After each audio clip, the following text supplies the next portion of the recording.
Boa tarde! Mais uma vez nós estamos aqui compartilhando com vocês um texto muito lindo da Palavra de Deus, que se encontra no Evangelho de Lucas, capítulo 24, do verso 13 ao verso 35. E o título de hoje de nossa meditação é Pelo Caminho. Lucas, escritor e médico, ajudante do apóstolo Paulo, era gentio, isto é, não era judeu, e provavelmente se converteu ao Senhor Jesus em Antioquia. Escrevendo 2 livros que fazem parte do Novo Testamento, em um excelente estilo grego, cuidadosamente organizado, registrou um dos mais belos relatos em seu Evangelho, Jesus e os discípulos a caminho de Emaús. Eis o que aconteceu. 3 dias haviam se passado da crucificação de Jesus.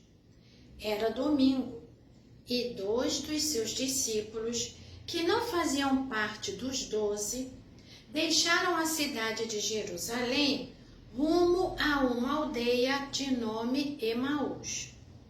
Tristes e perplexos pelo sofrimento e morte do seu mestre, iam conversando enquanto caminhavam, tentando encontrar uma explicação para os acontecimentos da última semana. Por que o seu querido mestre havia sofrido tanto, sendo morto por pessoas tão cruéis? O que lhes restava de esperança sem aquele a quem confiaram suas vidas? Seus corações doloridos os fazia se distanciarem da cidade na qual seu mestre havia sido humilhado, torturado e morto. Enquanto assim procediam, Jesus se aproximou deles e passou a caminhar em silêncio ao lado deles.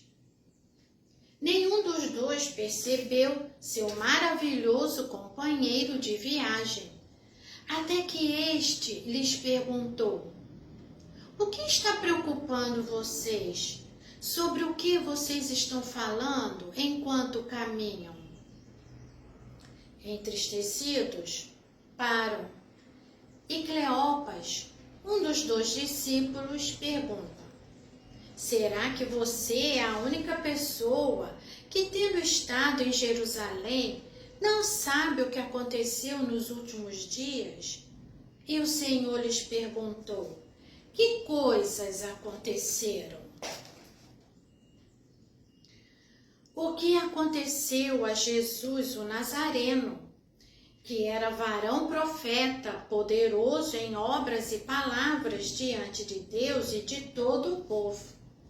E como os principais sacerdotes e as nossas autoridades o entregaram para ser condenado à morte e o crucificaram. Ora, nós esperávamos que fosse ele quem havia de redimir a Israel. Mas depois de tudo isto, é já este o 3º dia desde que tais coisas sucederam. É verdade também que algumas mulheres das que conosco estavam nos surpreenderam, tendo ido de madrugada ao túmulo e, não achando o corpo de Jesus, voltaram dizendo terem tido uma visão de anjos, os quais afirmam que ele vive. De fato, alguns dos nossos foram ao sepulcro e verificaram a exatidão do que disseram as mulheres, mas não o viram. Então lhes disse Jesus: "Ó nécios e tardos de coração para crer tudo o que os profetas disseram. Porventura, não convinha que o Cristo padecesse e entrasse na sua glória?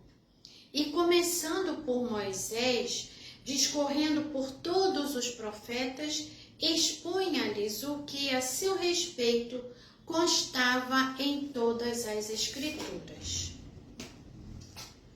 Das profecias relativas ao Messias, Cleopas e seu amigo só haviam entendido, como a maior parte dos seus compatriotas, o que se refere às glórias e aos triunfos do Messias.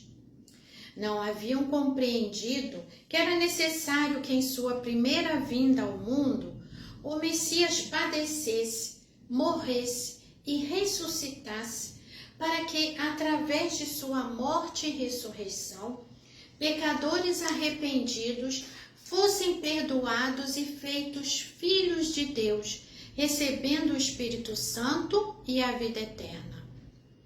Ao invés disso, em suas mentes estava a expectativa ardente da libertação do povo judeu do domínio romano pelas mãos do Messias tão esperado.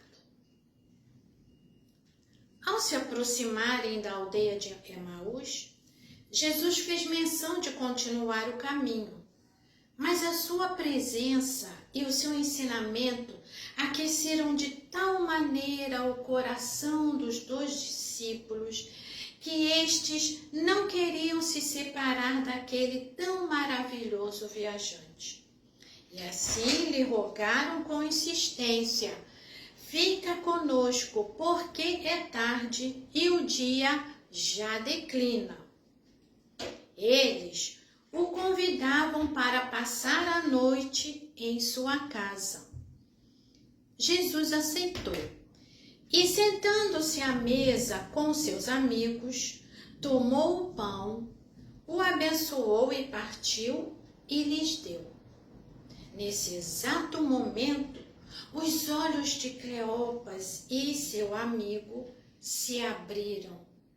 Isto é, eles reconheceram que aquele maravilhoso companheiro de caminho era Jesus. E o Senhor então desapareceu.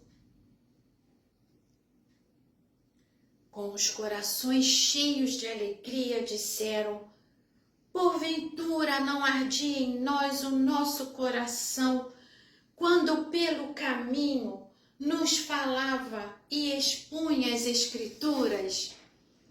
E na mesma hora voltaram para Jerusalém, onde encontraram reunidos os 11 discípulos e outros com eles. Contaram-lhes tudo o que lhes havia acontecido e como o Senhor Jesus, ressurreto, estivera com eles. Oh, que maravilhosa notícia! O Senhor ressuscitou. Ele esteve com Cleopas e seu amigo. Agora, mais do que esperança, havia certeza de que o Messias estava vivo. A fé renascera em seus corações. A alegria inundava as suas vidas, a tal ponto que não podiam se calar diante de tão maravilhoso acontecimento.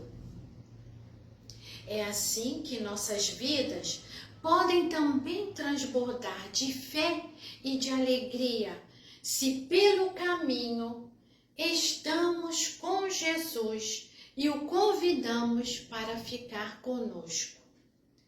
Pelo caminho, o Senhor nos ensina, nos cura, nos alimenta, nos fortalece, nos enche da sua presença.